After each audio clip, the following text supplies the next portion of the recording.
Magandang hapon po sa ating lahat. Alamin natin ang magiging lagay ng panahon sa ating bansa ngayong araw, pati na rin po sa mga susunod na araw. So unahin po muna natin itong low pressure area na currently minomonitor po natin. As of 3 p.m. ay huli itong namataan sa layang 505 km silangan ng Surigao City. And sa ngayon po mababa pa rin yung tsansa na ito ay magiging isang ganap na bagyo. Although kung makikita po natin sa ating satellite image as well as yung mga epekto nitong shear line o yung pagsasalubong ng northeast monsoon and yung hangin na nagagaling sa dagat Pasipiko, nakakita po tayo or makikita po tayo mga kapal na kaulapan na posibleng magdala ng malawakang pag-ulan sa malaking bahagi ng Visayas, Mimaropa as well as Bicol region at ilang bahagi din ng Mindanao area. So patuloy pong pinag-iingat yung ating mga kababayan. Posible po yung mga moderate to heavy or katamtaman hanggang sa malalakas na mga pag-ulan sa mga nabanggit na lugar. And pwede po natin i-monitor yung mga heavy rainfall warnings and advisories na nilalabas ng ating Regional Services Division sa pamamagitan ng ating mga social media accounts. Sa lagay naman po ng panahon mamayang gabi hanggang bukas dito sa nalalabing bahagi ng ating bansa. So patuloy pa rin po yung epekto ng northeast monsoon sa malaking bahagi ng Luzon. So makikita po natin magiging maulap pa rin yung papawirin na may kasamang may hinang mga pag-ulan o mga pag-ambon. And for the rest of Luzon naman, generally fair weather conditions, although may mga tsansa pa rin na mga isolated light rains or yung mga pag-ambon.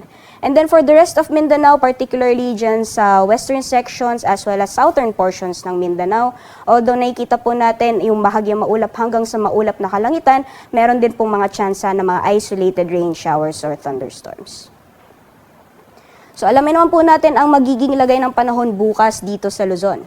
So currently, patuloy pa rin or posible pa rin yung epekto ng northeast monsoon. Magdadala pa rin ng maulap na kalangitan na may kasamang may hinang mga pag-ulan sa Cagayan Valley, patanaran sa ilang bahagi ng Isabela. And for larger portions of Luzon, so nalalabing bahagi ng northern Luzon, central Luzon, pati na rin sa Metro Manila and Calabarzon area, posible po yung maaliwalas na panahon, may tsansa lamang na mga isolated na may hinang mga pag-ulan. And then dulot naman po na epekto nitong low pressure area pati na rin ang shear line, patuloy pa rin yung maulan na panahon sa malaking bahagi ng Mimaropa pati na rin sa Bicol region. Kaya patuloy pong pinag-iingat yung ating mga kababayan dahil posible po yung mga pagbaha o mga landslides na dulot ng malawakang pag-ulan.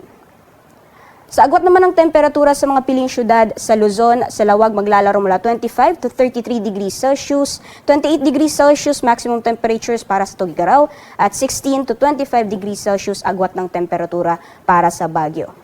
For Metro Manila area naman, maglalaro mula 23 to 31 degrees Celsius, 25 to 29 degrees Celsius sa Legazpi City and 22 to 27 degrees Celsius para sa Tagaytay. Sa Kalayaan Islands naman at Puerto Princesa, ang temperatura ay maglalaro mula 25 to 31 degrees Celsius.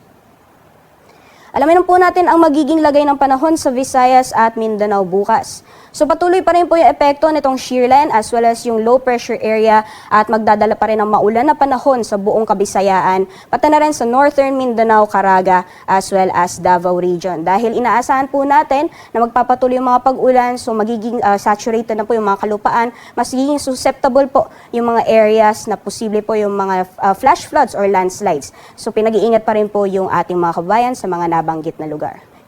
So western sections naman ng Mindanao, magpapatuloy pa rin yung mainit at malinsangang panahon. May mga tsansa pa rin ng mga isolated rain showers or thunderstorms. Kadalasan po yan sa hapon or sa gabi. Sa agwat naman po ng temperatura sa mga piling syudad sa Visayas, for Iloilo maglalaro mula 25 to 30 degrees Celsius, 29 degrees Celsius maximum temperatures para sa Cebu at Tacloban. Sa Cagayan de Oro naman, maglalaro mula 25 to 30 degrees Celsius, 25 to 34 degrees Celsius sa Zamboanga, at sa Metro Davao naman maglalaro mula 25 to 31 degrees Celsius. Dapo naman po tayo sa lagay ng ating karagatan. So currently nakataas pa rin yung gale warning sa ilang baybayin ng ating bansa. So nakataas po yung gale warning or babala sa matataas na mga pag-alon sa northern Luzon, mga baybayin ng northern Luzon, eastern seaboards ng central at southern Luzon, pati na rin sa seaboards ng eastern Visayas. Nakataas din po yung gale warning sa Kalayaan Islands. So yung areas for mga baybayin ng Ilocos Norte, Ilocos Sur, La Union, Pangasinan, Batanes, Cagayan kasamang Bubuyan Islands, Isabela, Aurora, pati na rin sa northern coast ng Quezon, including northern at eastern coast ng Pulilio Islands, sa Calaguas Islands at Rapu-Rapu, nakataas po yung ating gale warning dyan. And then sa mga baybayin naman po ng Bulusan, Barcelona at Gubat, pati na rin po sa Prieto Diaz, sa Sorsogon, northern at eastern coast ng Catanduanes, nakataas din po yung gale warning, as well as sa northern and eastern coast ng Northern Samar and yung eastern coast ng Eastern Samar, pati na rin po yung mga baybayin sa Kalayaan Island. So ibig sabihin po nito, madelikado pong pumalaot, palalong-lalo na sa may mga maliit na sakyang pandagat. Kaya patuloy po yung ating pagpayo sa ating mga kababayan mangingisda, pati na rin yung may maliit na sakyang pandagat na kung maaari ay wag po muna tayong pumalaot. Yan po muna ang latest mula dito sa Pag-asa Weather Forecasting Center. Ako po si Rhea Torres. Ingat po tayong lahat.